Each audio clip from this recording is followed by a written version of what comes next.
Well, hello, Barb. How are you? Fine, thanks. How are you doing today? Really good, really good. Happy New Year. Happy New Year to you as well. It's been a lovely 2023 end of here in Edmonton. Hmm. I know you're on vacation, and we'll talk about that in a second. But Happy New Year to everyone out there. Yeah, what a great year it's been. 2023 is now past us, and we're on to new and greater things in 2024. That's right. That's right. Let's start with an introduction, and then let's talk about 2024. Okay. Yeah. So, my name is Cynthia Heislip. I'm coming to you from University, and I'm here with. Barb, Cynthia's sister and business partner, and a teacher at University. That's right. Yeah. 2023, we kind of moved from being a bricks and mortar retail shop to being an online campus. And so 2024 is going to be our first full year of online campus. Yeah, it's been a lot of fun, hasn't it? When you look back over 2023, we had so many great instructors come and teach classes for us. Yeah, yeah, that's right. And 2024 is going to be the same. We have a really wonderful lineup, including yourself, and I suppose myself as well. And Mhm. and we're looking at some really new and exciting events that are coming up in 2024. It's also a leap year this year, so we actually get an extra day. Wow. So we are at the beginning of a brand new year, and I was just reminded, Barb, that when we were at our makers meetup on Monday, one of our guests, one of our friends that was in the meeting, talked about finding a word to kind of embrace in 2024, and I thought that was a really excellent idea. Yeah. Her What did you come word up with? Yeah, I haven't well, I'll get to that in a second, but her word was kindness, Mhm. and I didn't wanna copy it, but I really liked that idea. Mhm. It is. It's very nice. Mhm. So I think, maybe rather than setting resolutions, I might just copy that idea of, thinking about a word and kind of embracing it. Mhm. Yeah. Yeah, that's very nice. It's really personal too, isn't it? Yeah. Yeah, yeah, it is, and, there's kindness is it's a good thing. Yeah. Mhm. So I might just do that, and it also happens to be an 8-letter word, and, that sort of fits in with a class that you and I are taking, and Yeah. again, we'll get to that, we'll get to that. Let's start off with, any projects that you kind of have in mind that you'd like to do in 2024, Barb. Yeah, well, I have a couple sweaters that I'd like to do. I'd like to make a few more garments in 2024. And, there's I think more than that, just some techniques that I'd like to explore. I've been playing on my machine, and so I've been playing with slip stitch. Mm, And mhm. I think that, tuck stitch is another one that I'd like to explore in more detail in 2024, and then maybe ferrule as well. Oh, wow, that sounds ambitious. You've got lots of ideas. Yeah, but, it doesn't have to be overwhelming. You can do those techniques on small projects, and I'll show you some of those later today. Okay, that sounds great. I have a project that I think I'm going to take with me on vacation. Mhm. Um, it happens to be a project by our friend Fiona Ellis, and I don't have a picture of it. Well, I'll put a picture up of it. It's called "They Love Me" hat. And she's offering a 20% discount code on the pattern purchase. The Mhm. code is Love Me. And I'll put that into the notes down below. So, if you want to join me in doing that, you can have a discount on the pattern. But it's a beautiful pattern with um, a flower that has petals shaped like a heart. And I went through my stash. It's done in a DK weight yarn. I went through my stash and I found worsted weight. So I think I'm going to try doing a gauge swatch and then probably knitting a size smaller to accommodate the yarn. But I found these two yarns. This is like a deep purple from Fleece and Harmony, and this is a bright red from Over the Moon yarns. And I thought they would make a really pretty kind of Valentine's-ish inspired hat. Lovely. That's on my, want to make list. Nice. Yeah. What about whips, Barb? Do you have work in progress? Well, because I had a little bit of playing time and, some downtime, hopefully this month, I wanted to finish off a work in progress that I have. Let's see, where did I put it? Um, Many years ago, I started Lucy Neatby's mitten pattern. Again, I forget. I think you have the name of it. Yeah, these the paradoxical mittens. Yes, I love these mittens, and I particularly love this thumb. I Hmm. know I showed it off at our makers meetup, and someone said the thumb was really long, but this thumb and mitten fit me perfectly. Ah, yes. I think it's just an optical illusion that it looks long because of the lines, Yeah. but it's a wonderful mitten, and it feels so warm because of the double layers, Hmm. and it's got a nice little cuff Really turning cute. around Yeah. in it. So I'm working on these, and I'm hoping to get. I got a little ways along on the second one, so we'll see. Yeah. Yeah, that's What beautiful. about you? Well, I've been working on my winter weather wrap inspired by our friends at Handmade. And we bought a kit of yarn to play with.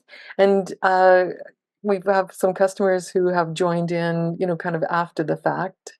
Uh, you know, uh, because this project started on December 21st and it runs until March 20th. It's like a winter solstice or winter equinox kind of project. Mhm. And, I have to be different, right? So I've been crocheting mine. That the pattern is originally written for a knitted wrap, but I've been crocheting, and I'm using a little pattern. It's just a single crochet, double crochet. I love how there's two rows in here of one yarn that kind of creates a little ripple in my patterning, but it Yeah, kind it of looks like stars.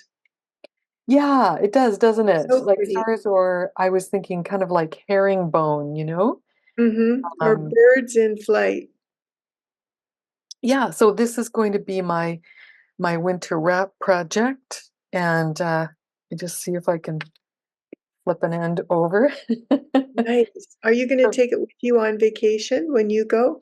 no, I've got it's too big a project, so I won't take it on vacation. I think I'm going to take the They Love Me hat Mm, and maybe a few pairs of socks, because, you know, because I can. yeah.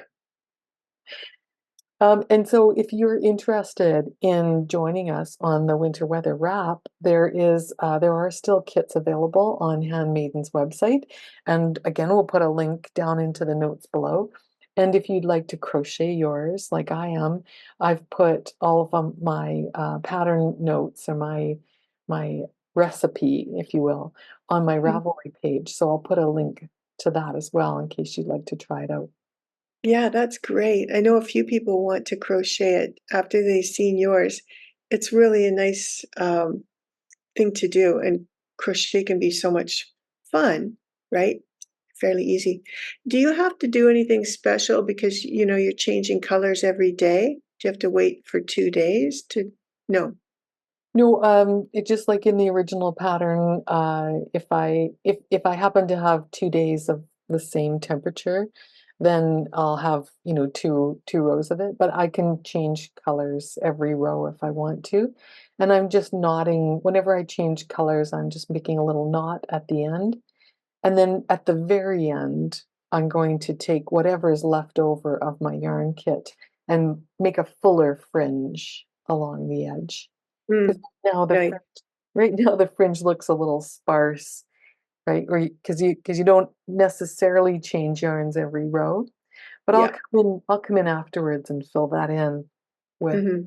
over yarns. Nice. I'm missing mine. I had to leave mine at home too because you're right. It's just there's a lot of yarn there, right, to carry and to pack. Mhm. Uh, and I love the way that double garter stitch looks. It's very thick and cushy, and it has a crochet look to it too. So I can see why you were inspired to crochet. Yeah, yeah. So I will be nice to see we'll get an update on your winter weather wrap when you get back to Hmm. Edmonton next month. Yeah. Perfect. Perfect. And how Mm. about finished objects?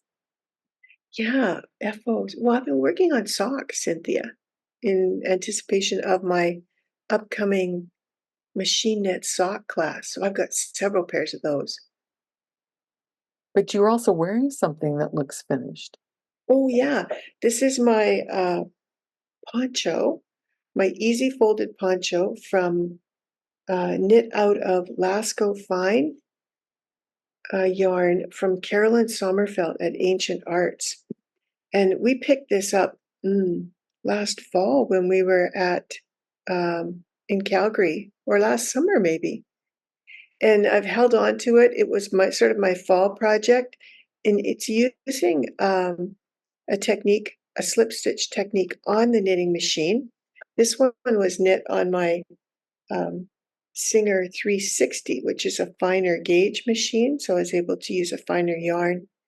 But just using a slip stitch pattern in what I call cubes and stripes. So just several rows, changing colors, and just experimenting with knitting slip stitch and color work on the machine.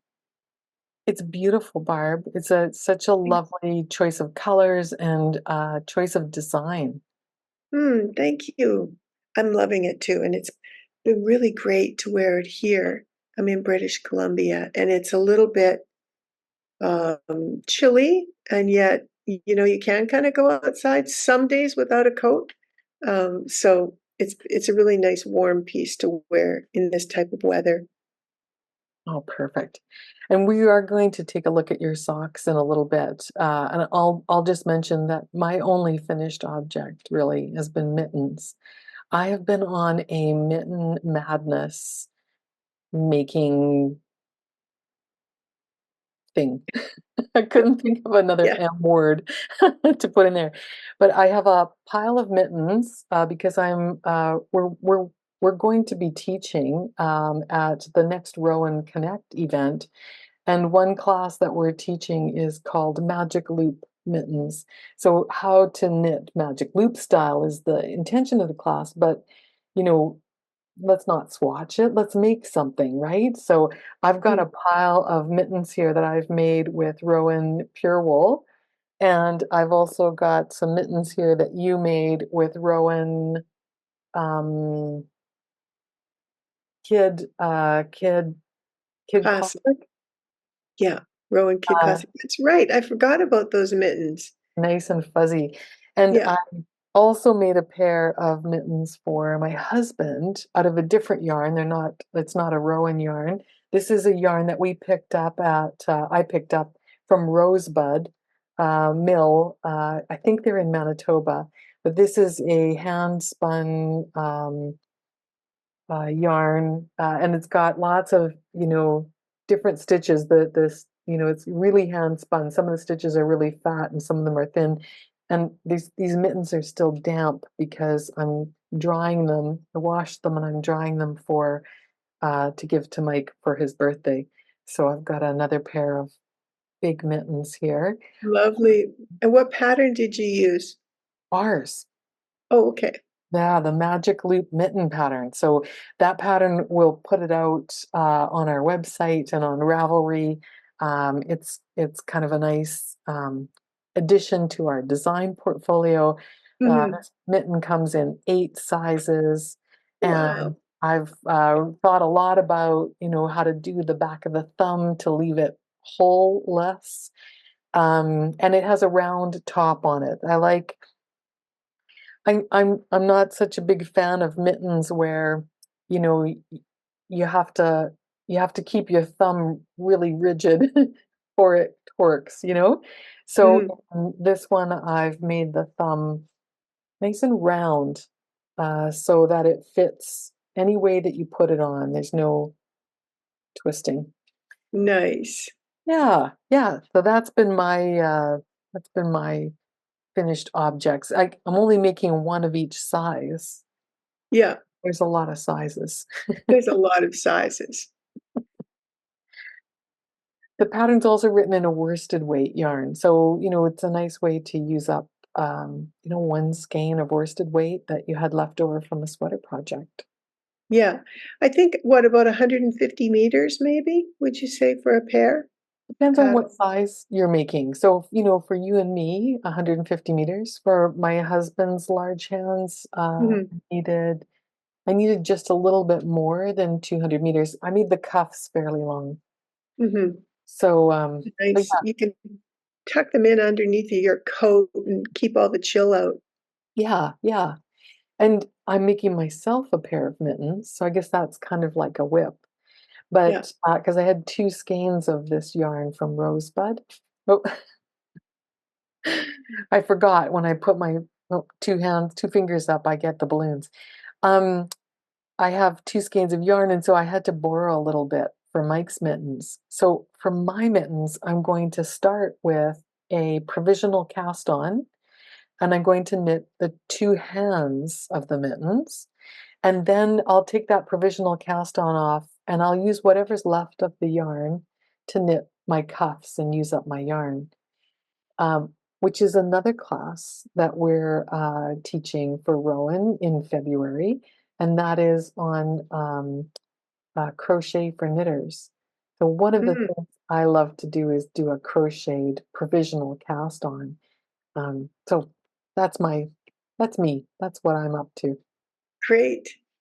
Yeah, it's really nice that Rowan has actually asked us and picked those 2 classes too to put into their portfolio. So I think they thought as well that they were something that would demonstrate maybe a skill for knitters using crochet. Yeah, And yeah, sorry, I interrupted you there. Go oh ahead. no, that's fine. I think crochet is I mean I like to crochet, but I think it's such an important skill for knitters. I you know you can use it for steeking, obviously, and you can steek your edges, but you can also, if you've got a raw edge, say on a scarf, let's say you knit a stockinette stitch scarf. And those of you who are, experienced knitters will know that a stockinette stitch scarf is going to roll up on the edges for you, right? And that's, you know, kind of annoying sometimes. So you can take your crochet hook and you can add an edging to it. You can even kind of reinforce, pull the edges back and make it stiffer, make it lay flatter with a crochet, just basically the same technique that you'd use for steeking. So we're going to show some of those things. Or add a buttonhole after the fact. It's kind of nice to have. Oh, you know what? I actually have a swatch here. There's a there's a buttonhole edging. Oh, look at that. Yeah. And this swatch is made, so it's just stockinette stitch, but I've put an edging on here. See how nicely that lays flat? Yeah. And then this is a little technique that I love where you drop a stitch and you pick it up again with your crochet hook and another color to create a braided kind of look. There's 2 different methods for doing that, so that's why they look a little different. And Mm. this is another crochet. It's like a crochet in the ditch technique. So yeah. So save the dates, friends, for the next Rowan Connect event is happening February 23rd, 24th, and 25th. Save those dates on your calendar and come and join us for that. Mhm. That looks fun. And then do you also use crochet for seaming? You know, I don't, but well, that's not true. I do whenever I have to fold back a hem. Mm. You know, if I were joining the two sides of a sweater, I would probably use mattress stitch. But if Mhm. I was hemming something, like in the bottom of a sweater or even on the brim of a hat, I do like to use my crochet hook to do that. Yeah. Mhm. How about you? I love it. I use it for putting pieces together or panels. For blankets maybe. I like the way that the crochet looks on a piece where you might, show both sides, sort of reversible. Um, that's where I like to use it. Yeah. It makes a Yeah, nice seam. that's a great idea. It's a great idea. And in speaking of crochet hooks, I'm using my Furls crochet hook that I picked up at our local fiber festival. Um, and I heard, Barb, that you went shopping recently. You went Oh, to a shop in Surrey, was it? I did. Yeah. I didn't go looking for crochet hooks. I don't know what sort she carries, but I went looking for sock yarn. hmm You And didn't nylon pack sock. enough you didn't pack enough in your suitcase? No, I didn't. I ran out of reinforcing thread. Would you like to talk about that now? Yeah, tell us about your shopping Okay. excursion. All right. Well, I'll just show a few things. I don't want to give it all away because I'm teaching a class on this. Um, but I've spent the last, I want to say 2 months, Cynthia, designing a workshop for machine knitters on how to knit traditional heel flap and gusset type socks on the LK150 using fingering weight yarn. So this is something that my friends and I thought, can we do this? And the answer is yes, you can do it quite nicely. Here's a sock that I've done out of hat trick hockey inspired yarn. And you can see how it's got a really nice heel. This is the heel flap. And it's very similar to hand knitting your socks. This is the gusset here and a really nice toe.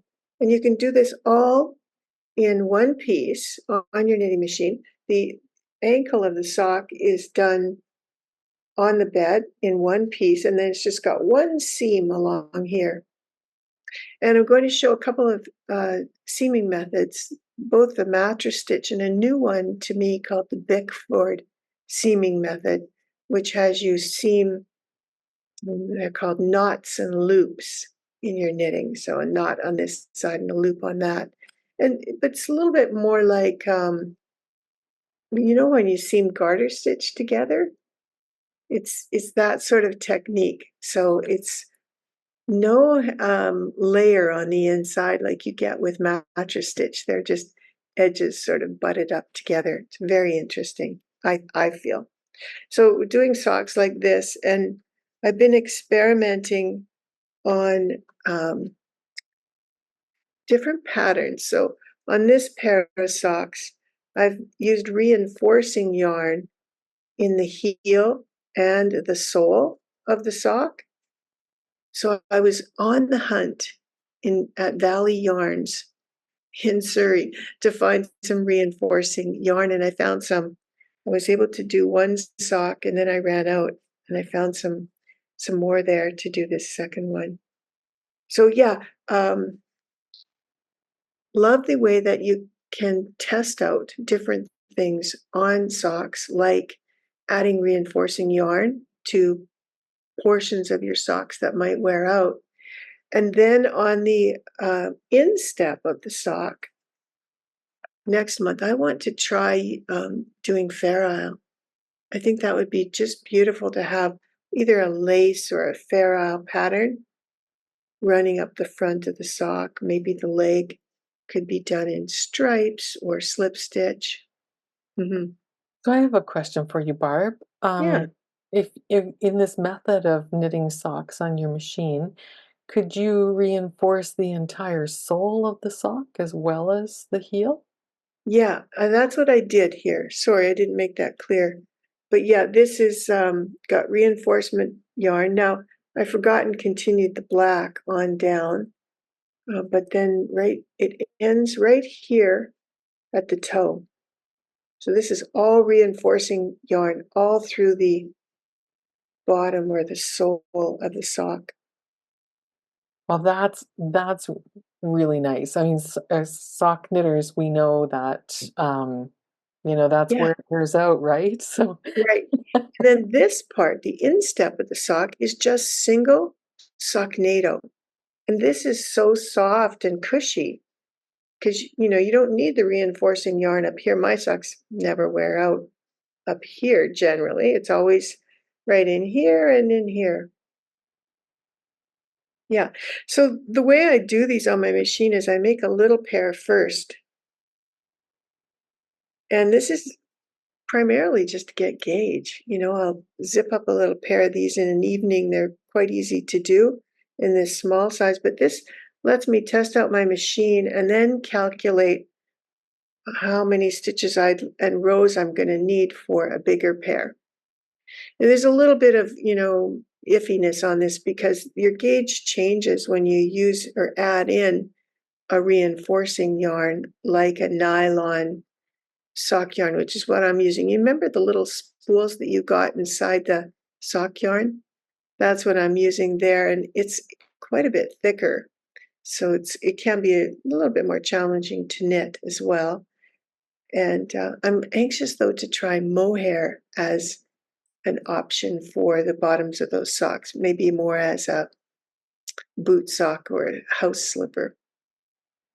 yeah, I think mohair or like a lace weight yarn would be nice. Those reinforcement threads usually are like a two-ply yarn, so they're kind of like a lace weight yarn, but it's really interesting how much bigger your gauge is just by adding a little fine yarn, isn't it?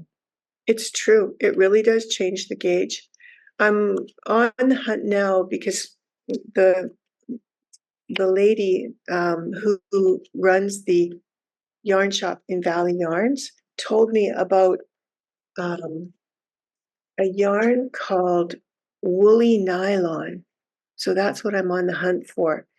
I think it comes in fairly big cones or um, spools. And it's a wool and nylon combo that you can add in. I think that's a little bit thinner than the standard two-ply reinforcing yarn. Julie Verzosa, also from Valley Yarn, is a wonderful resource. If those of you who are from BC, I'm sure you know about her shop, Valley Yarn, but I was lucky enough to go there and find exactly what I needed. She's got a great online website too. If you have a chance, check out her shop.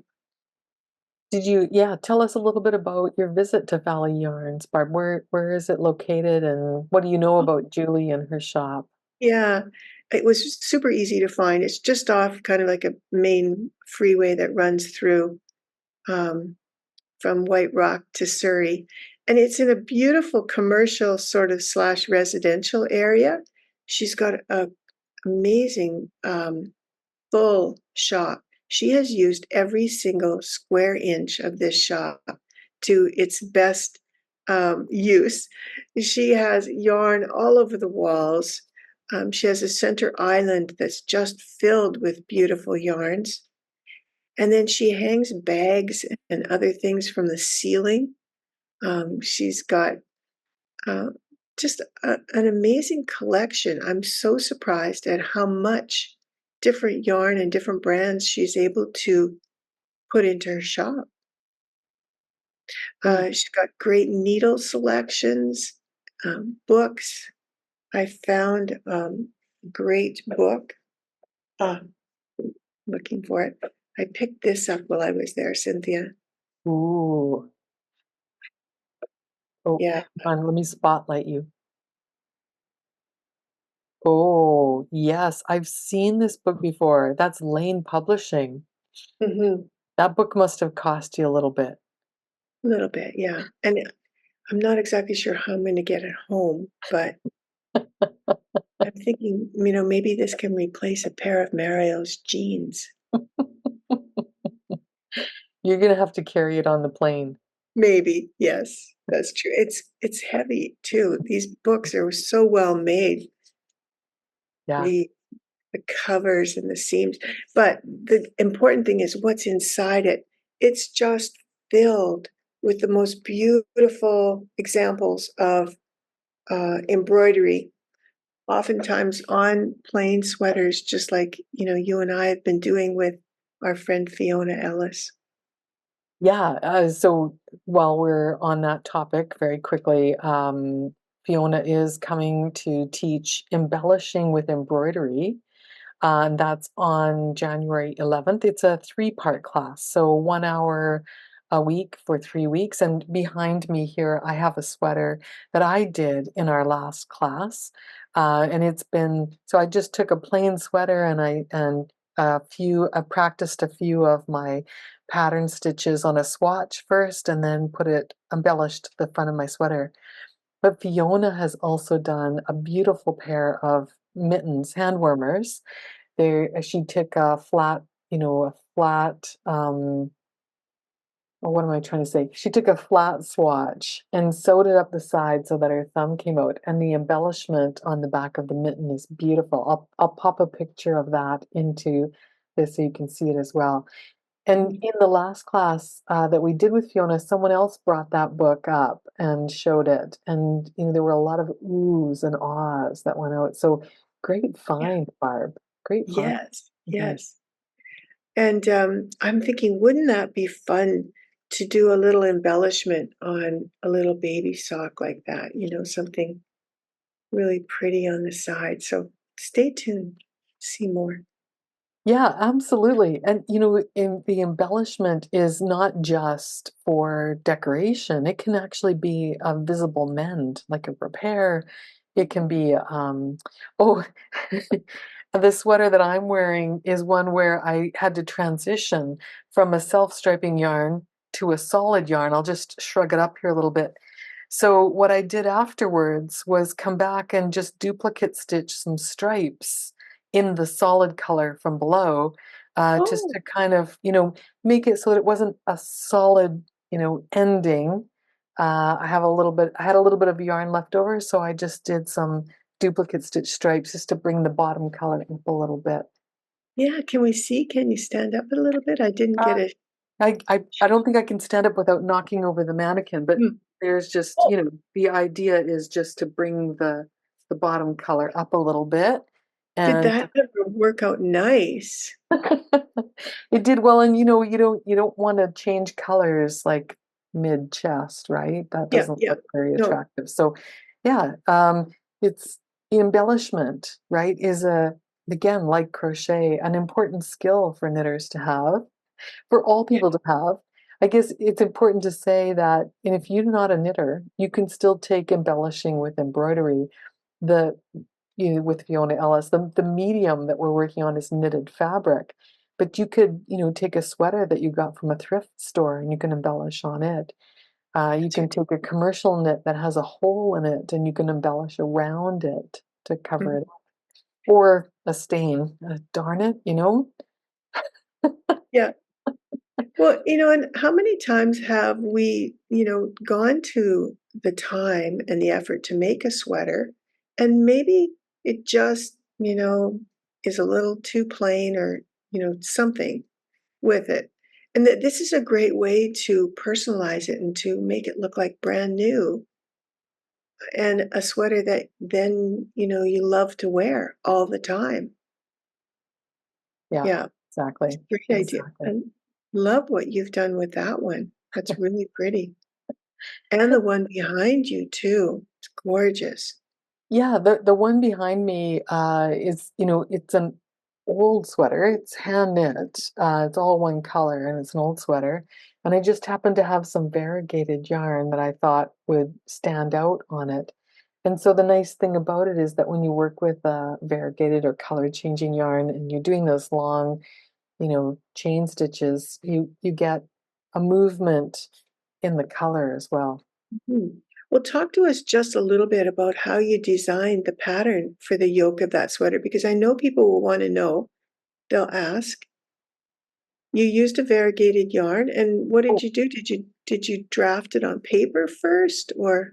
No, I drafted it on my swatch. So in class, you bring a swatch to class, or bring something that you don't mind experimenting on, and Mhm. then you practice each week. You'll practice a stitch or two, and so that's what I did. And with this one, I just kind of did it freehand. But again, the beauty of it is that if you take a line and it goes off in a direction that you weren't quite happy with, it Right? doesn't matter. It's very easy to pull it out and do it again. Fiona talks about doing a dress rehearsal with your, embroidery techniques because, Yeah. if it doesn't work, it's fine. You can always pull it out. So it's freehand. I'm still going to work some more on it. It's kind of like a work in progress, and I've just gone over the shoulders and the back a little bit, but I'll continue on doing that with my little Mhm. leftover ball of yarn. Yeah. Well, and that's also what, Judit Gummlich, the lady that wrote this book, she talks about too, how she saw someone who would walk into this shop, and every month when they came to visit her, there'd be a new thing on the, pattern. She started off with sort of a tree, and then there was a bird in it, and then, a flower over on this side. So yeah, it can be very much a work in progress that can keep on going. Right? And it just bringing new life back to either, a damaged knit or a plain knit, or, maybe you just want to change it up so that you can look forward to spring or summer. Yeah. Or add a color into it that might be in your wardrobe in a pair of pants or something like that, yeah. Yeah. So the good news is, it's not a class with any prerequisites. It's a lot of fun. Fiona is inspirational and lovely and kind, and so you'll have a great time in the class, Mhm. and you Yeah, definitely should take it. It's everyone should take it, it's so good. it is, yeah. So that's January 11th. She's also coming to teach a class on January 13th called Twisting with the Cable Girl. Ooh, love cables, they're so beautiful. Mhm. So in this class, Fiona's going to teach you how to knit cables. And I find, I've done cables before. I know Mhm. you've done cables before too, but I always learn something new. There's definitely something to be said for doing cables. This is a pair of mittens that Fiona designed for us called the Geneva. These are Geneva mitts, and they feature a beautiful cable detail on the cuff of the mitten, and the rest Mhm. of the mitten is done in reverse stockinette stitch. So you get to see the mitten, you get to see the cable really stand out on the mitten. There's also a hat pattern. This is the Geneva hat. Let me just center it here. I didn't quite center it, but there we go. It's got three cable details on it. And when you take the cable class with Fiona, we gift you a copy of this pattern so that you can practice your new cable skills um, with a hat and mitten combo. And anyway, I love it. And again, the value of the class is not just in learning how to do something, but being inspired to apply it to something. So, the next time you cast on a pair of plain mittens, you might say, I wonder what it would look like if I ran a cable up the center of that mitten. Yeah. Well, Fiona is a and lot not just receptive. that. show the hand of that mitten too, because you didn't talk about the beautiful pattern that's on the inside the hand of the mitten. This mitten, you mean the Geneva Yeah, mitten? Yep. yeah, The pattern that's on the inside. Do you mean our argument about whether this was the inside or the outside? that's right. So See, that's so pretty. on the inside of these mittens, there is a ribbed pattern, and on I guess you know you could wear these. You could wear the cable on the inside of your wrist. That would look lovely as well. Then every time you waved, you'd have a cable facing out, uh, Hmm. or you can put the ribs on the inside. It all depends on how you like it. You want to wear it. Yeah. And I love the top of that mitten too. It's almost a square top with just slightly rounded corners on the edges. Yeah, Very nice. Yeah, yeah, look. that's right. It is a nice kind of flat top mitten Mhm. with just slightly rounded corners. You're absolutely right. Beautiful. So, oh, that class is happening on a Saturday. Let me look at my dates here. So that'll be on Saturday, January 13th, Twisting with the Cable Girl with Fiona Ellis. Yeah. Yeah. And if someone wanted to start early, could they buy the pattern now? Just pick it Well, up? absolutely. If you're not taking the class, you Mhm. could buy the pattern now. It's called the Geneva Hat and Mitts pattern by Hat, Fiona Geneva Ellis. hat.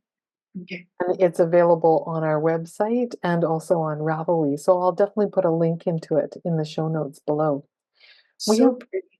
Yeah, we have lots of beautiful patterns by Fiona Ellis and Kate Atherley, Lucy Neatby, Ann Budd, Jessie McKittrick, Nigel Pottle, Holly Yo. So there's a lot Wouldn't to it look be at. wouldn't it be fun if someone picked up the pattern, knit it, and then came to the class with one done? Well, Just for our overachievers? don't encourage people to do that, Barb. Come on.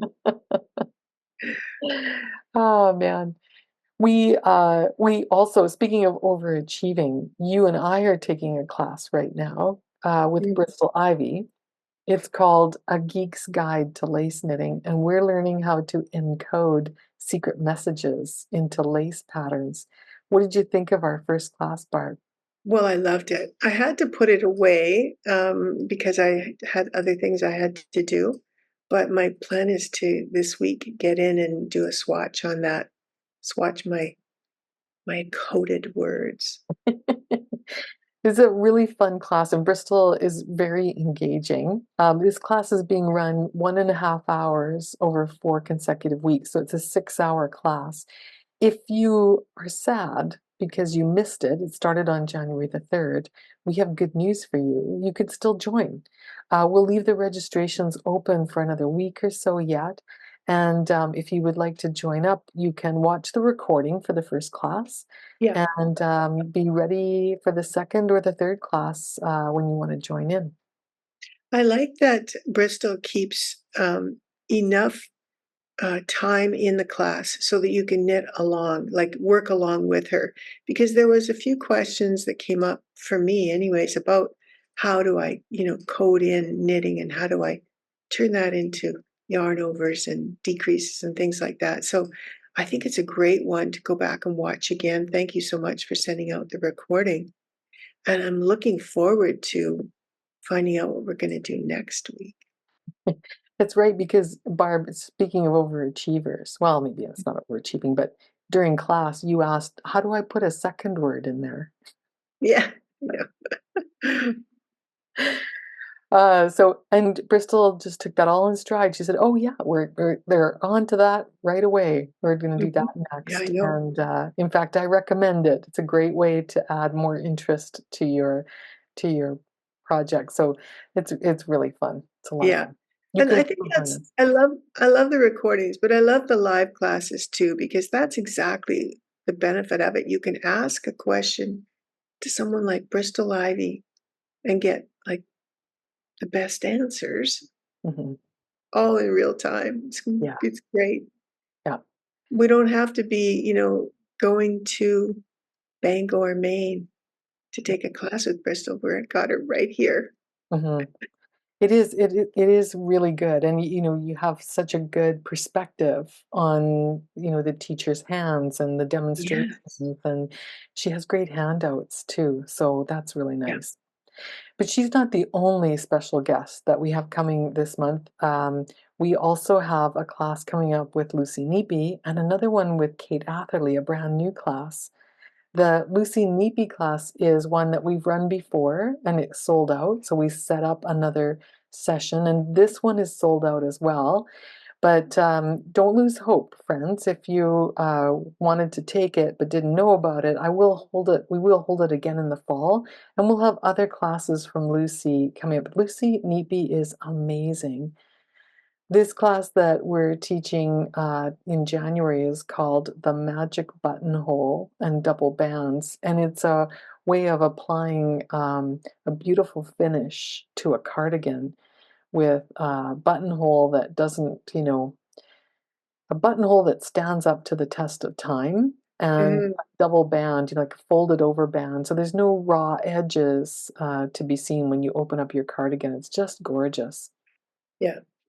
I think if you had to pick one thing about that class that's so good, I think it's the functionality of that button band, would you say? Oh, it's brilliant. It's absolutely brilliant. And I think the other thing that's really great about the class is that Lucy is comforting in saying, you can make something, you can make a cardigan that's not that special. And when you put this finishing touch on it, you make it truly special. Mhm. Yeah. And you mentioned there's others coming too? Yeah, so we've got a brand new class coming up with Kate Atherley. Kate's a very popular instructor. She's got a quirky sense of humor, and she's not afraid to share her opinions. And she's not afraid to answer any question you might throw at her. Um, Mhm. she's coming I've to teach. tried. You've tried to stump Kate? No, no, I'm just teasing. But I have asked lots of questions, and she's amazing. Yeah, She answered. Kate's teaching a new for us class called an Introduction to Brioche. And I'm very excited about this one. We're going to do an introduction to brioche, and then we're going to do next steps in brioche a month later. So this one is going to teach you how to work with two yarns and that sometimes challenging, brioche knit and brioche purl. And then Kate's got lots of brioche patterns for inspiration. So if you want to, cast on something after class, you'll kind of get a preview of some options that you might be enticed by to practice your Mhm. skills. And that's sort of the month of January. But I should wind back a few days, and just say that today, a little bit later today, we are going to be going to a fiberside chat with a woman named Susan Crawford, and she's written a book called Echoes. And this book is kind of a combination of knitting designs, like patterns, that were inspired by iconic women. And then Susan also includes a short essay about each of these women and what they meant to her. And I think that's going to be really cool. The Fiberside Chat is with our friends at Longmont. It's hosted by our friends at Longmont Yarn Shop in Colorado.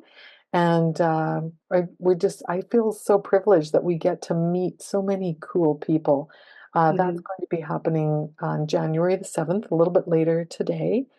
And then following that session, you're going to be doing your machine knitters class on socks. That's And right. yeah, Yeah, it's a little longer class. It's 2 hours instead of 1 just because there's quite a bit of content in it. yeah, you're making an entire sock in 2 hours, Barb? Mhm. Yeah, Whoa. I know, yeah. Well, it's a little one. It's a baby sock, right? But it'll show all of the techniques of the bigger sock, each part, and, it can be watched over and over, which is really nice. Yeah. Yeah, exactly. Oh, that's so good. So again, that one's available, and if if you are watching this podcast after January the 7th and you still want to learn how to machine knit a sock, Mm, this is a class that we would make available after the fact by yeah, virtue of the recording. yeah. And I'm always available too. If anyone has questions, they can just email me. But I think it's a nice way, especially, thank you for putting up the one on the diagonal knitting that I did, because I think that one was a really great class too, and contained, I think, 4 patterns, 4 different projects that you could make with diagonal knitting. So yeah, you can go back and watch them and get the handouts too, which are really handy to have as a machine knitter. Yeah, this is so for classes that we're producing ourselves, we will allow you can still register for them. So Barb's done, I think, 4 or 5 Hmm. machine knitting classes, and you can still purchase a seat in those classes and get a link to the recording, plus these amazing handouts that Barb puts together with all the notes so that you don't get lost. Thanks. It is a lot of work, Cynthia, but I think that that's the kind of detail that you need as a machine knitter, especially when you're new. You're starting out, you need to be able, and the written from, I will admit, a hand knitter's perspective, right? So it's transferring some of that hand knitting knowledge into machine knitting. Yeah, well, I think that's a good perspective to have. I think a lot of your followers, people who are in Hmm. the machine knitting group, I kind of appreciate that they are able to apply their hand knitting skills to their machine Yeah, and vice versa. Like I'm that's thinking, I don't have a knitting machine, but I'm thinking, oh, I like this idea of a sock that's knit flat where you can reinforce the entire bottom. I wonder if I can do that too. So I'm attending the class. Not that I have a machine, but I'm sure that I can apply what you're teaching perhaps to a hand knitting skill. Just might take yeah. me longer. It's a fun thing to do, really fun, and with a pretty quick result, and then, um, I wash them and block them just like normal socks, and they come out so nice. I'm quite impressed with these. Well, that's fantastic, Barb. I think now we'll probably wrap up this segment of our podcast and move on Mhm. to the next segment, which is our interview with Irina Schaar. Irina has a YouTube channel called Fiber Chats, and she has an amazing playlist of interviews with people from all sectors of the fiber art place. Yeah. If you want to talk to people about needle felting, she's got an interview. If you want to talk to yarn manufacturers, she has interviews. If you want to talk to other podcasters, she has interviews. So we had a really engaging chat with Irina about her upbringing, her childhood influences, her move to the US. It's delightful. What projects Lace she's got on knitting. her needles? Yes, her lace knitting. Mhm. Yeah, you must watch it. It's wonderful, and you're gonna play it now? Yeah, Mm, okay. yeah. So, stay tuned, stay on. There's a great interview coming up, and we want to wish you all the very best for 2024. We hope that you'll come and visit with us and hang out with us in this year. And thank you for being part of our community. Mhm, and come and take a class with us. It's our hope that the Yarn University brand really sort of hits a sweet spot for you in your learning. If you're interested in learning more about being, a better knitter, or you want to maybe branch out into some machine knitting, come along with us. We really feel like it's been a wonderful journey, and it's certainly helped us become better knitters. Would you say, Cynthia? Absolutely. Yeah. Uh, I wouldn't be making, this pile of mittens had I not taken so many classes with wonderful instructors. Yeah. And, just the fact that you're courageous enough and confident enough in your skill, that's a really big thing, I think, that a lot of people can gain by having the knowledge. But if there are things that you would like to learn, we'd love to hear about it. So please put a comment down below and tell us what you'd like to learn in 2024. We'd be more than pleased to try and find some online assistance for you in that. Yeah.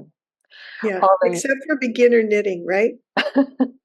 Well, no, I think we need to do some beginner knitting and beginner crochet classes in 2024. We kind of put it off because our regular learn to knit and learn to crochet instructor got a full-time job and didn't have as Oh, much time to do it anymore. So it's kind of like, well, who else do we know who teaches these classes? And, yeah, you know, that's kind of like, me us. and you. Yeah. But I think that the beginner classes too, there are some really good learn to knit, and I mean really basic, learn to knit. In fact, we have a really great learn to knit class on our YouTube channel, and I think it's a free one. So check out those as well because we put a lot of content on there that could apply. Yeah, absolutely. Absolutely. All right. Let us know what you think. Comments below. Hit the like button. We love it when you hit the like button. And if you haven't subscribed to our channel yet, we also invite you to do that as well. Mhm. We so appreciate you being here with us and being part of our community. Um, so take care. Have a healthy and happy January 2024, and we'll see you again in February. Okay, take care, everyone. Bye. So we have a very special treat. We have here with us today Irina Schaar, who is the host of the very popular YouTube channel Fiber Chats.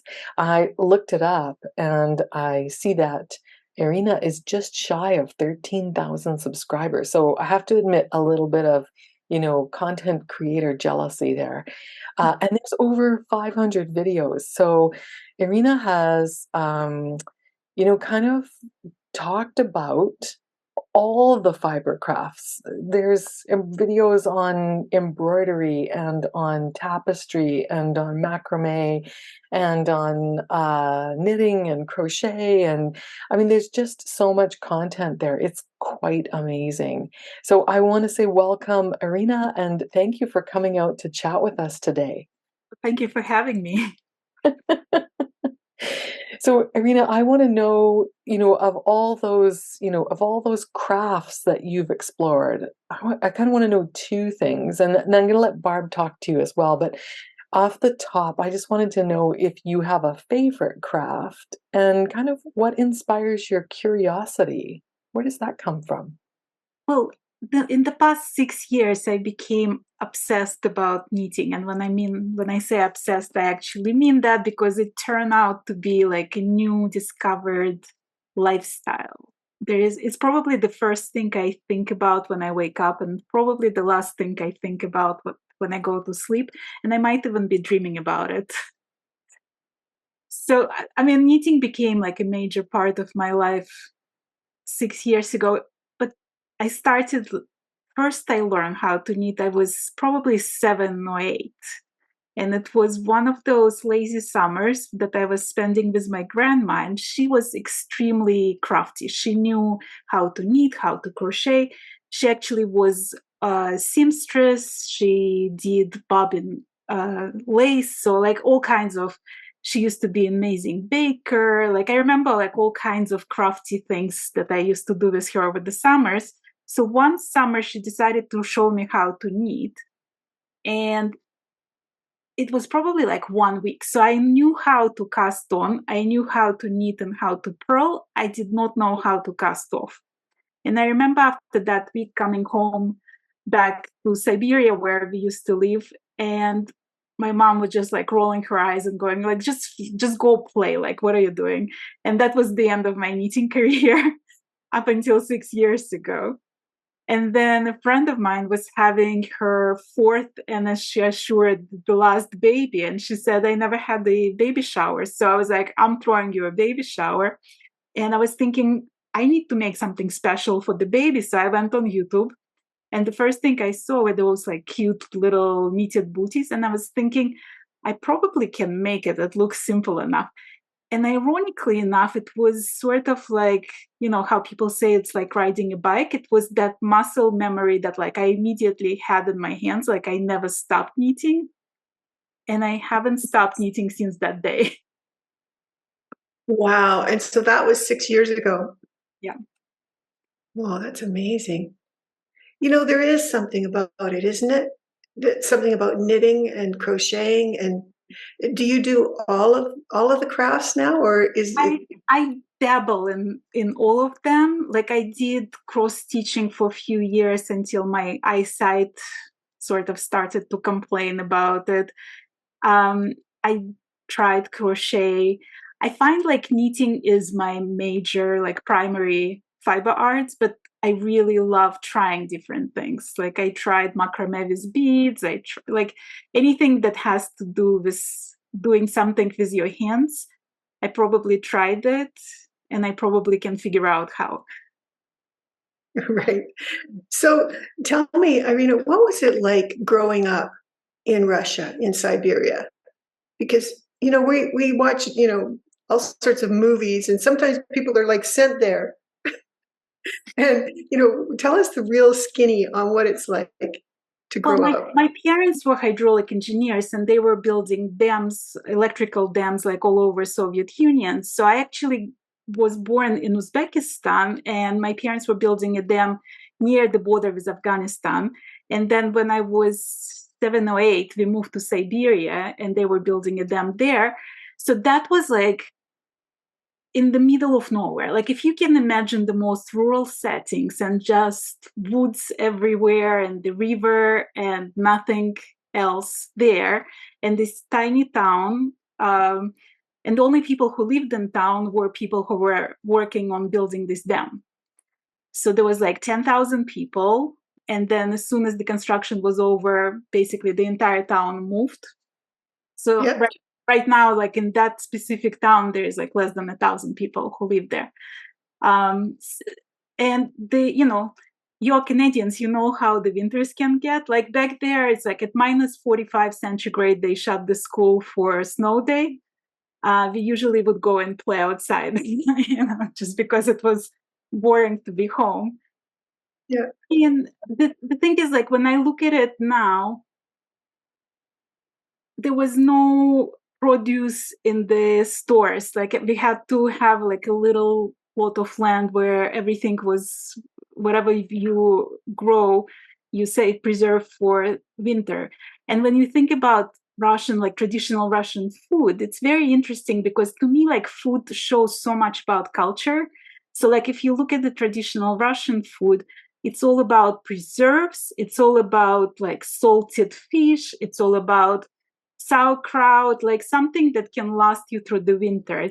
Or like grains, right? So like inexpensive root vegetables. Like if you think about soups like borscht, it's all root vegetables which you can easily grow in any climate, and it keeps through the winter. So we didn't really realize how poor we were because everybody was living in the same conditions. So you just don't even know that life can be different. Yeah. But it was a happy childhood. Like we had, you were surrounded by loving family, by friends. Like we didn't have too many toys, but we were very inventive is what we were playing with. So it was like I have very fond memories of and we used to do a lot of outings into the forest. So I bought, like, as soon as we moved to Siberia, I had encyclopedia for youth, and I read everything that was to read about mushroom foraging. So I actually taught my parents how to forage mushrooms and which mushrooms were edible. So it was like a lot of like very fond memories like that. That's fantastic.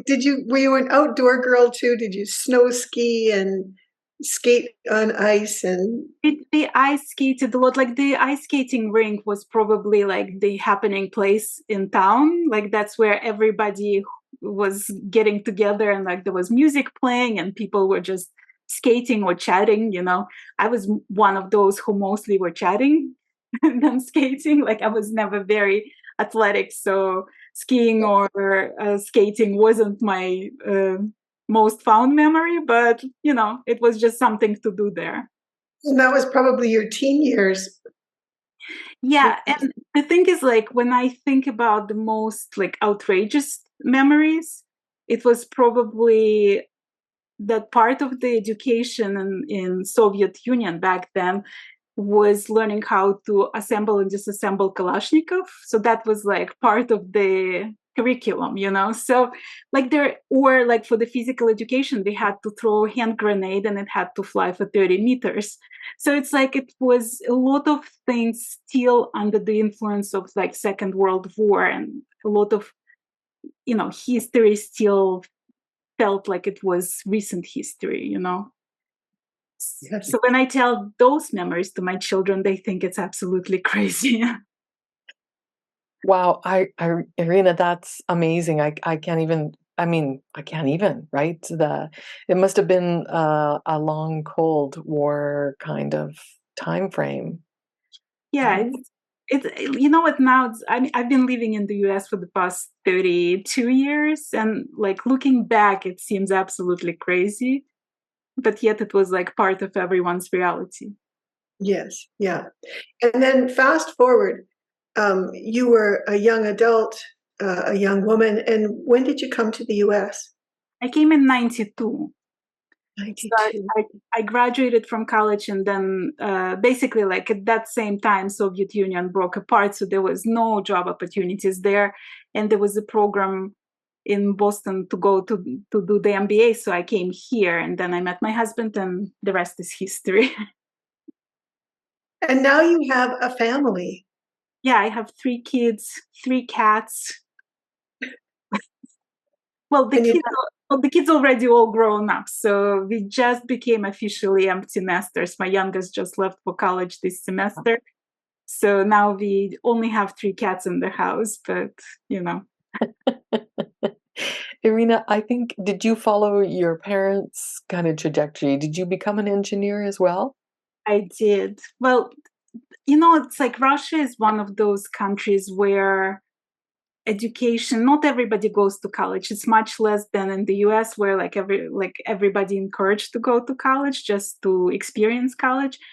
Over there, it's more for practical reasons you go to college. So out of my whole class, I think only 16% went to college, from what I remember, like statistically. So it was mostly, you don't go to study liberal arts, you go to study profession. So it would be like, you want to become, I actually wanted to study math, but then my mom was like, what are you going to do, be a teacher and teach math to young people? And I was like, no, I guess I don't want to teach math. So I became an engineer.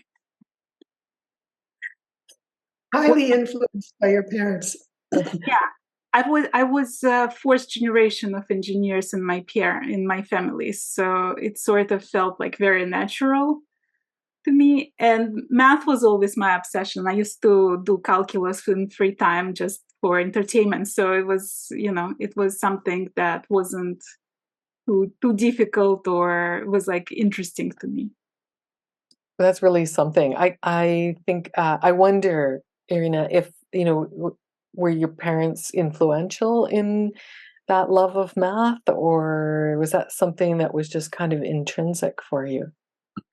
I don't really know. Like, I know that my parents, like, they always encouraged me to read. Like, reading was huge in my family. And there was also, like, if you think about where I grew up, there was very little entertainment. So it's either you go outside, there was one TV channel, and they showed 1 hour of cartoons per day. So they, you know, you could not just sit and watch TV, right? So books were everything. And to me, it was also like sort of a window into this imaginary world out there. Like, when I remember clearly, like I was 13 and I was dreaming about having ranch in Texas, and being married to a cowboy. Like, I don't know why I mentioned it. Was like main read, like all his books about cowboys and prairies and Indians. So it was either math or reading. Like, that was always my passion, basically.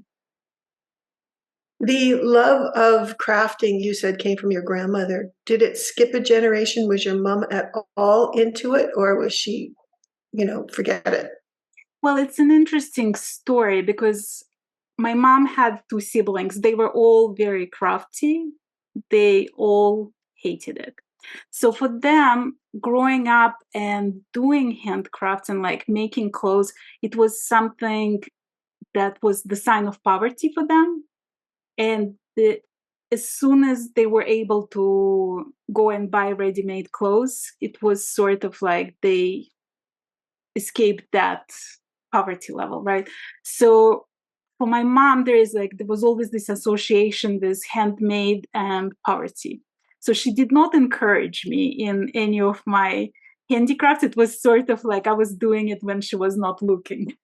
I always felt like it was part of me. Like, I remember just hemming this, like I would cut pieces of cloth and I would hem them.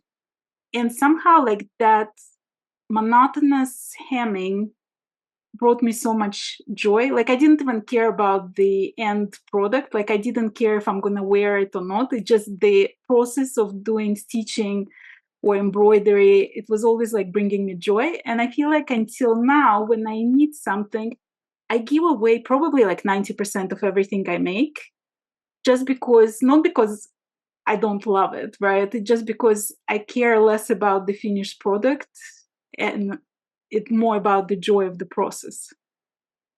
Yes. Well, we can totally relate to that, can't we, Cynthia? Absolutely. Yeah. So many commonalities with Irina from growing up to, our love of fiber and the joy that it brings you. Right. Yeah. Speaking of which, Irina, tell us a little bit about the brioche shawl that's on your mannequin. So this is a bubbly shawl by Julie Knits in Paris.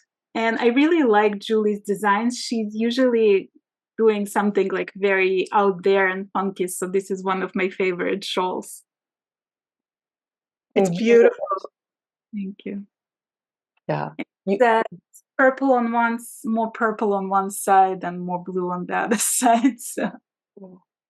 That's gorgeous. Absolutely gorgeous. And that's quite a stash of yarn you have behind you as well. Well, I call it my collection.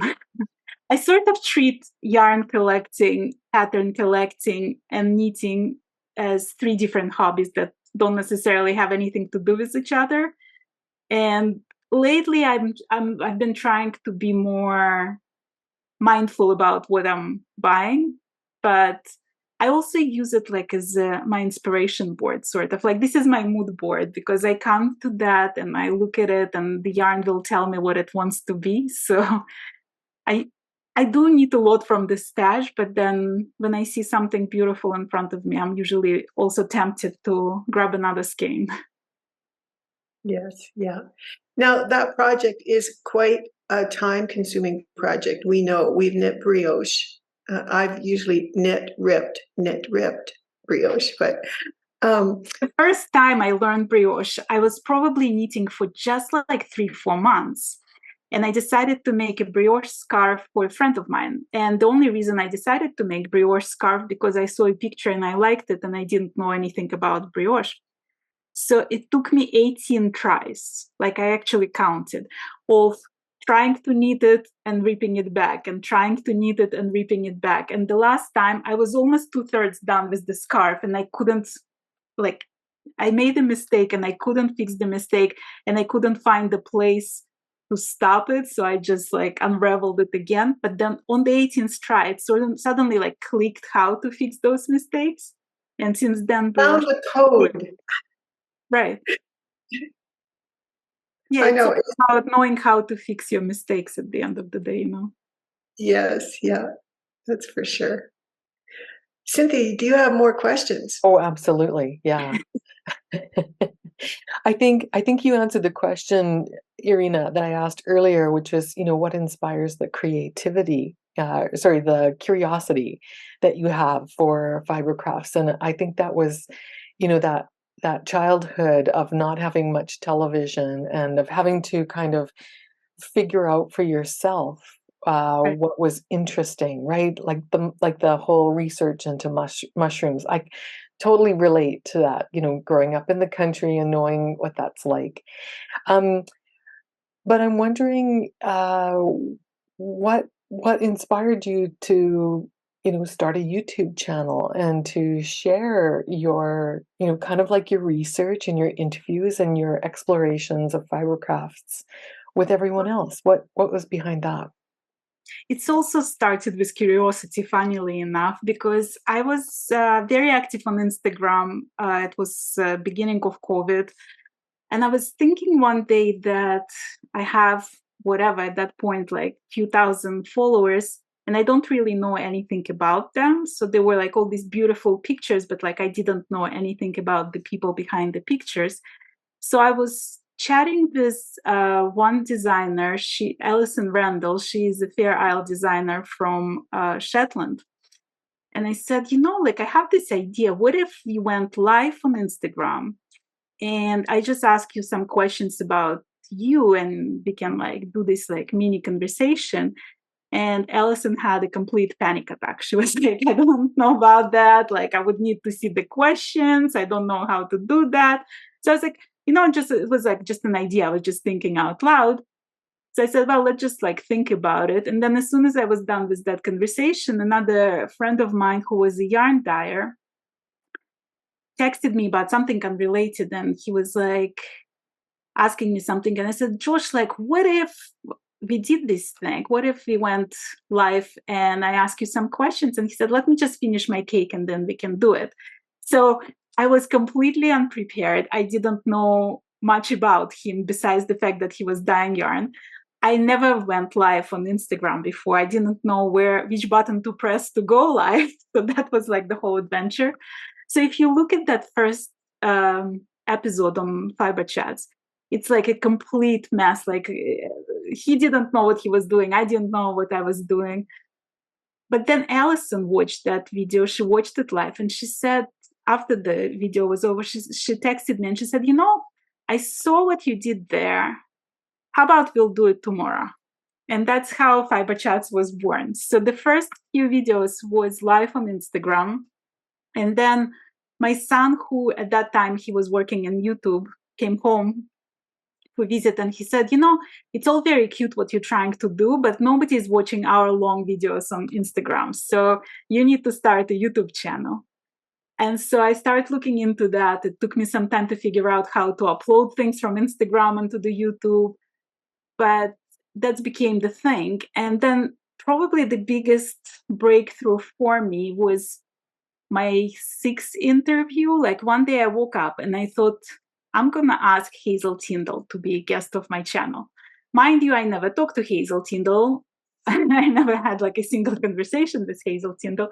So I DM'd her and I said, dear Miss Tyndall, I'm doing this thing and I would really love for you to go live with me. And she said, absolutely, I'm a big fan of you and your lace. And I was like, oh my God, Hazel Tyndall knows I exist. And that sort of gave me this bravery to ask total strangers, like random people. So I would just go on Instagram, I would go through search, and whoever will catch my eye, I would DM them and say, my name is Irina. I have this YouTube channel where I interview different fiber artists. Would you be interested to be a guest of my channel? A lot of people would just ignore that DM and think it's spam. And then more and more people said yes. So this is how like it all started. But I treat Fiber Chats as a library of fiber talent. So I don't expect anyone, it's not a continuous movie. There is no connection between the episodes. So if you go to my channel and you just look at the playlists and you see what catches your attention, like that's how I see Fiber Chats. So people can just randomly come and see like something about macrame or something about embroidery or learn about Tunisian crochet or just get inspired by somebody like Kay Fawcett. Yeah, tell us how you scored those interviews, Irina. That was actually a funny story. So, like everything else in fiber chats. So I went to H&H, and the way I went to H&H, I was interviewing Bridget from Cowgirl Blues, whom I met at Wool Knitting Live. And then it happened that we had some mutual friend in South Africa that I also met on Instagram. So they were talking about it, and she reminded her about me, and I reached out to Bridget and I interviewed her. So when I interviewed her, she said, "Are you going to H&H Americas?" And I was like, "What is that?" So I didn't even know about the existence of that show. So because of Bridget, I went to H&H Americas, and there I met some of the executives from Rowan, and we were sitting and sipping some champagne. There was like some celebration at this Rowan. And somehow I happened to be sitting next to Sharon Brandt, who is the brand director, which I didn't even know. And we started talking. We were talking about children and travels and all different things. And then I figured out who she was. And I said, what if I'll offer you one thing that never been done in the history of YouTube, because I've watched it and I didn't see anything like this. What if I interviewed the entire Rowan team? What if we showed that you are a small team and we'll talk about all aspects of what it takes to run a company like Rowan? And she said she'll think about it. And then it happened. So they were offering me to do a few interviews. And I said, the only thing I really would ask you to include into that list is interview with Kay Fawcett, because when I first started my channel, my ultimate dream was that one day maybe I'll grow big enough that I can invite Kay Fawcett to my channel. And I was like, I don't know if I'm big or not, but like I really would love to have Kay on my channel. And that interview was like truly unforgettable. He was as charming as he usually is, and we had really great conversation. And at the end, like after we were done with the interview, we talked for probably another 30 minutes, and he said, "You know what, I felt like our souls connected," and that was the best, most memorable moment of fiber chats for me. We opened up our yarn shop in 2002, and that was my total dream, to have Kay come to our shop. And it actually happened. Cynthia and I rented an entire auditorium, one of the largest ones in Edmonton, so that he could do his presentation. He brought Brandon, and we taught classes for 3 days. My husband got to drive him around. He went to all the fabric stores and delivered a little talk there too. It was probably one of the best highlight weeks of my life. It was great. No, it's like when you talk to him, it's almost like listening to poetry. Like this guy could talk for hours, and it's just the most beautiful thing ever. Like you don't even have to guide him in the interview. You just have to ask the briefest of questions and he'll take it away, He has such a memory too. He can tell you the exact city he was in, the date, what inspired him. It's amazing. Yeah, I was very impressed by that. I actually asked him about that because I was watching some interviews and he was talking about the quilts he made. And he would say like that quilt was on the cover of this book. And I remembered this fabric was inspired by that. And I was just blown away by the fact that he could remember all of that. Yes. Yeah. And he's not getting younger. So it's amazing, his memory. Yeah. Anyways, we digress, don't we? Yeah, I'm going to bring us back. Okay. So, Irina, do you have a project that you're currently working on? We see that beautiful shawl behind you, but what's on your needles or hook right now? Right now, I'm doing part of the knit along. It's called Violetta Pullover by Claudia Quintanilla. Wow. And it's on both sides, this beautiful lace, and it also has cables on the sleeve all the way. Goodness. You don't like to do anything that's simple, do you, Irina? You know, it's funny that you ask me, because when I need something like really simple, I feel like my mind is just going in like 100 different directions. When I need something more complicated, I'm concentrating on the knitting project, and I feel like this is my meditative state. So when we're talking about something like super complicated, like this kind of lace, you forget all your troubles, you know? Wow, you made that? Yeah. This Okay, so this looks like Orenburg lace, yeah. It is Shetland lace. Shetland lace. Yeah. Wow. So Is it your own Shetland design? lace no, this is it's called the third one by Monique Boonstra. She's a passion for lace on Ravelry and on Instagram. So Shetland lace, I actually blame Monique Boonstra for my obsession with Shetland lace, because it was like very early in my Instagram journey that I discovered Monique Boonstra, and she has this most beautiful lace. And I was talking to her and I said, "What is this lace?" And she said, "Oh, it's Shetland lace." I never heard of Shetland lace. So I did what I always do, and I went to library to search for Shetland lace, and they had one book.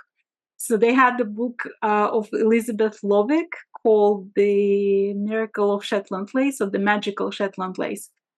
And on the cover of that book, they had a heart stole. So it's basically like a rectangular scarf with a heart shape lace ornament in the front.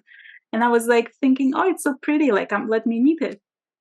Luckily, I didn't know that Shetland lace was supposed to be difficult, sort of like with brioche. I didn't realize it was supposed to be difficult. So I just jumped right into it, and I knitted the first one. It was with like lace weight yarn. There was no, this is gossamer. This is 4,000 meters per 100 grams. Like you can pull this shawl through the wedding ring. The first one wasn't, because nobody starts with gossamer. And it took me like a couple years to work myself up to that. But it sort of became like almost like an Olympic sport to go with, try thinner needles and thinner yarn and see how far you can take it. And I've tried Estonian lace, I tried Orenburg lace, but Shetland lace forever has very big place in my heart.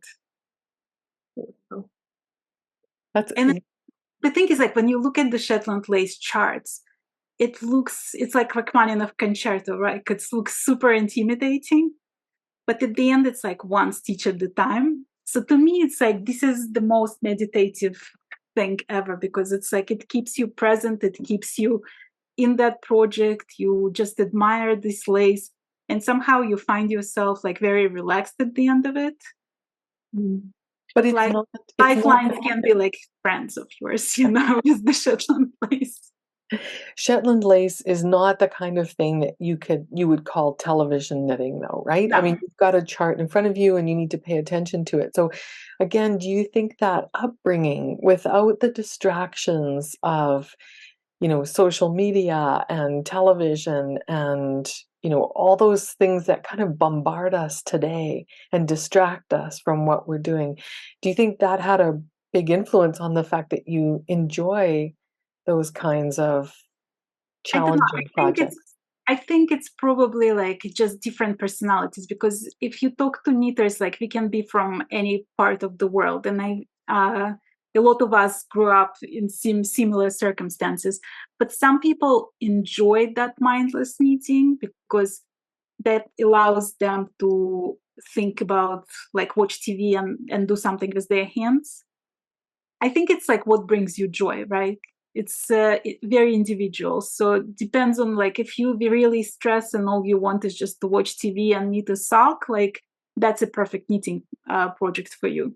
For me, it was something to calm my mind and like not to worry about things. And I, especially like the Shetland lace, I did most of it probably during COVID. So that was a way to escape and concentrate on something beautiful, something complicated, to forget the uncertainty, to just challenge myself. So I think it's like, it also depends.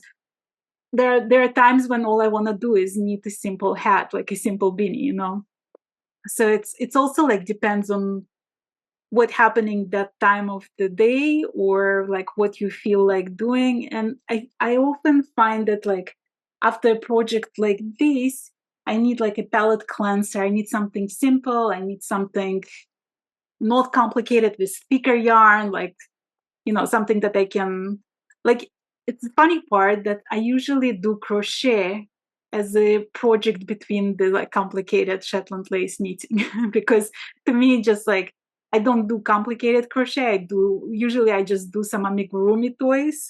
So it's something that you can do in a couple days, and it's like thicker yarn and it's playful and it's, you know, almost funny. So like I like to combine different projects. Yeah. And I was going to ask you about that. Are you do you have multiple projects on the go at the same time? And do you have a favorite place to create physically in your home or I do. wherever? I can't move from my house just because of that, because I have this one perfect window with northern exposure. So there is always light, but not direct light. And I have this one sofa that you can tell I've been sitting on it quite a lot because there is indentation in that sofa, but it's just like the most perfect spot in my house. And every time I'm trying to switch around, I'm coming back to that window. So yeah, definitely favorite spot in the house. As far as projects, I'm usually monogamous knitter, but I'm also sort of evolving as a knitter. And so lately I catch myself doing a few projects, like maybe like 2 to 3. Like I don't think I ever had more than 3, but usually it's for some reason. So let's say I'm knitting something complicated and somebody would ask me to test knit something quick. Then I would put that apart, do the test knit, but it's still sort of a monogamous knitting. I just have something unfinished on the needle somewhere. Yeah. Are you a big swatcher? I'm not. I'm, I mean, again, like I understand. I'm starting to understand the importance of swatching. It's work in progress. I'm of the school that if I can avoid swatching, I'll try to avoid swatching, unless it's a garment and it's a must. Like if it's a shawl, I don't think I ever swatched for a shawl. Because I feel like there's no such thing as too big of a shawl. You can always just do one extra wrap and it's gonna work.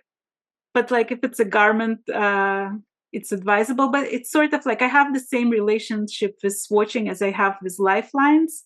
I understand that in theory it's a very good idea, but I also like to live on the edge.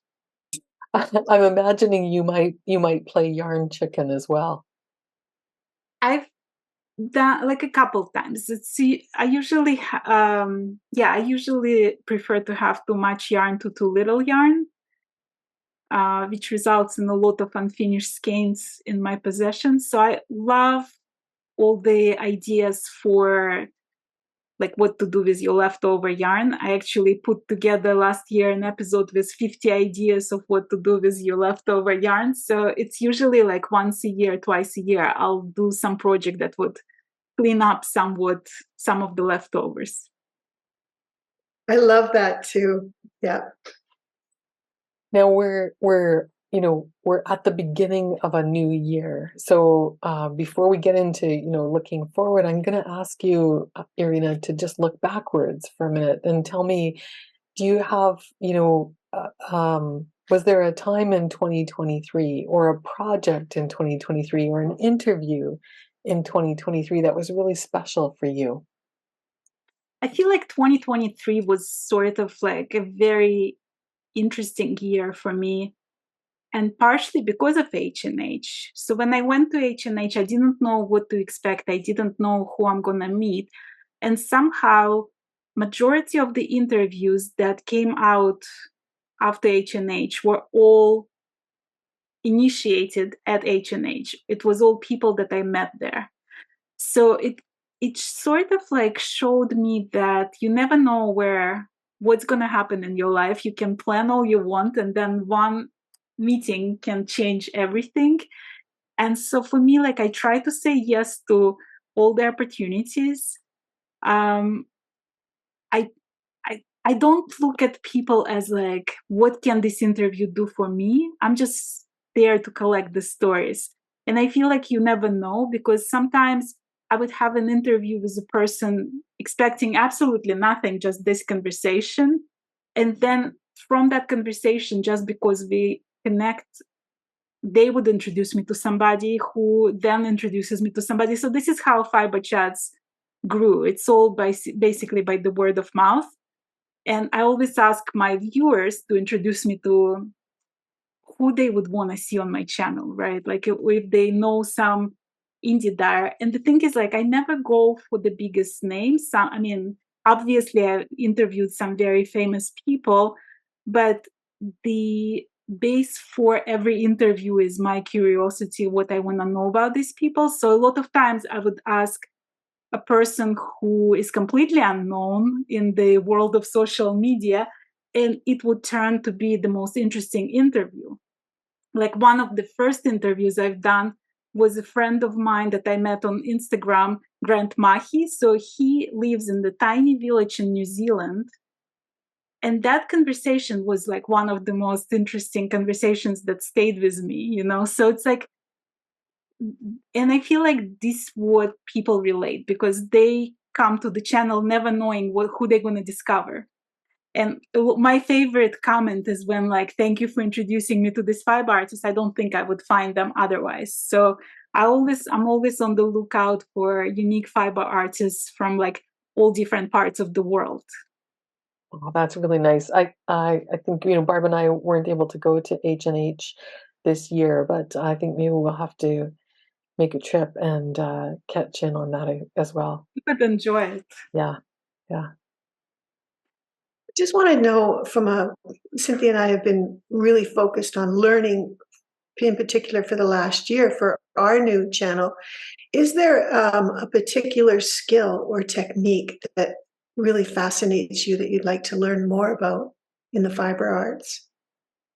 I just love learning all different kinds of creating fabric. So my newest exploration is Tunisian crochet, which my two latest knitting, she just came up with this new kit of crochet hooks, Tunisian crochet hooks, and she sent me one as a gift.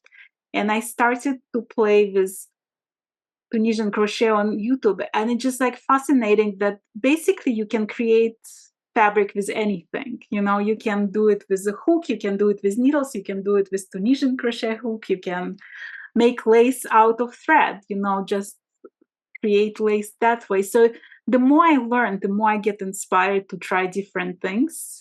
And it's interesting how like each fabric is completely different and have different qualities, but it has its own place in the world of fabrics, Yes, yeah.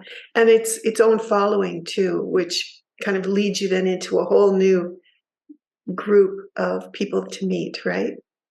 Yeah, and I think there's like a lot of parallels between all makers, and that's why it's easier. Like if you know how to crochet, let's say, it's easier to learn Tunisian crochet if you know how to knit. Like for me, to learn Tunisian crochet, it was a matter of just watching one video. Because like once you understand the sort of the mechanics of it, it's just learning new stitch, right? So you can learn that stitch in knitting, or you can learn it in crochet, or you can learn it in Tunisian crochet. And then it's just a matter of learning how to read the chart. All these crafts, they have so much in common, because you can achieve different fabrics, but it's the same. It's sort of like learning a new language, right? Like when you start learning new language, you learn what sounds the letters make, what they look like, and then if you know how to read in English, it's easy for you to understand how to read in Spanish, because you understand how the sounds add together and make a word. So it's the same with teaching. You sort of like, as long as you understand how to hold that hook and what the symbol means, you can teach yourself basically. Like once you know one technique, you know them all. Yes. Yes. And I find like with you guys, I just recently learned how to knit two socks at the same time. So it's like I always learn something new. And that's what I love about fiber arts, because it doesn't matter how long you've been doing something or how complicated of the things you've been doing, you can learn something completely new to you. So for me, like I knitted Shetland lace, but I haven't done too many socks. So suddenly I learned how to do two at the same time with you when you taught it at Rowan Connect. That was Yeah, fun, wasn't it? Yeah. yeah. I really enjoyed that class, and I like the fact that I couldn't imagine how the two of you were teaching one class, because it seems to me like one person is teaching and what does the other person do? But with you, it was totally teamwork. You were doing it together. You were like reading the instructions and showing the tutorials. So it was like really entertaining, and I learned a lot. Well, thank you. Thank you. It was great to have you. I think sometimes too, it's teaching online, a lot of the cameras were off. And so we weren't able to interact with the audience as much. And so I kind of view my role as asking Cynthia a whole lot of questions. And it's a great way for us to keep the content going and flowing. I feel like it's complicated, but it's also like easier in a sense, because you, like every single person who is part of this class gets to see your showing, whatever you're showing, really up close and personal, and they can slow it down, they can stop it, they can rewatch it again later. So it's like individual, having this individual tutor in your living room next to you versus being in the classroom and seeing the instructor doing something like over there. So I found it like it's more complicated because you don't get the feedback from the class and you don't immediately know if people understand what you're saying. But it's also easier because everybody gets prime seat in the house, you know, with the best view. Yes, one of the great things about COVID was that we really got up close and personal with Zoom. Right. Well, we talked about it in your interview when you were on my channel. So if you guys haven't watched that interview, go check it out. It's there on Fiber Chats. Excellent. What's coming up in the future, Irina? Where is 2024 taking you? I don't really know yet. So I'm starting the knit along for Melody's Sweater by Claudia Quintanilla. And if you guys want to learn more about it, check out the Ravelry group, Fiber Chats on Ravelry. And Okay. I'll put all the information there. So that's going to be a quick knit along. I'm also, in last year in the 2023, I did a year-long Shetland lace knit along in that group. And we did 3 different shawls. There was one shawl for the absolute beginners in Shetland lace, one for more intermediate, and then a garment.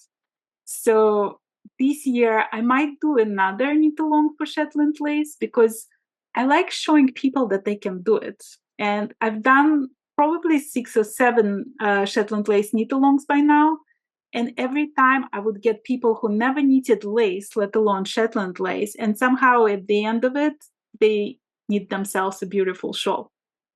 So that's like my goal in life, to show everybody that they can do absolutely anything they want to knit, and there is nothing impossible in knitting. And I also think I'm going to try to challenge myself technically, because 2023 for me was the first year when I was knitting a lot of sweaters. And this year I'm thinking I want to do some sticking because I haven't done that. So I'm always like thinking of one technique that I want to learn or try, you know, and I think sticking is high on the top of that list. Are you going There to we teach go. classes on sticking? It's funny you ask because one of Cynthia's classes at Rowan was on sticking. Yeah, I saw that. Like I couldn't take that class, but I saw that.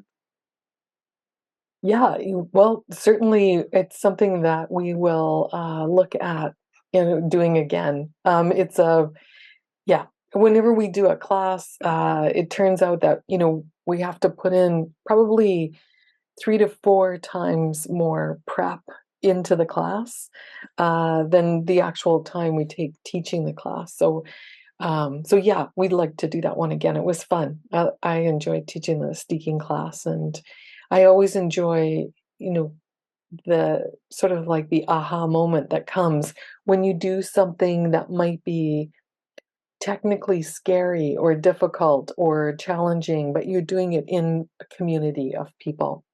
Right. So I think that's fun. It's supportive and it's encouraging and motivating. And so I think if you're going to do steeking, it's nice to do it with others. Well, if you're Yeah. going to have another class on sticking, I would love to be part of that, because You that's got it. going to make it easier for me. Yeah, exactly. Is there like any technique that intimidates you too? Oh, is there a technique that intimidates us? Well, what about you, Barb? Miniatures are kind of something that I've been thinking about, and they're kind of scary because they're very fine needles and things like that. That's one thing. Brioche has always been a little scary to me, and so whenever I see it, I'm really in awe. I think for me, it's not so much a technique as it is tapping into my own creativity. So this year, maybe the last couple of years, I've come into contact with instructors and others who say, take this very simple idea of increasing every fourth stitch or something like that.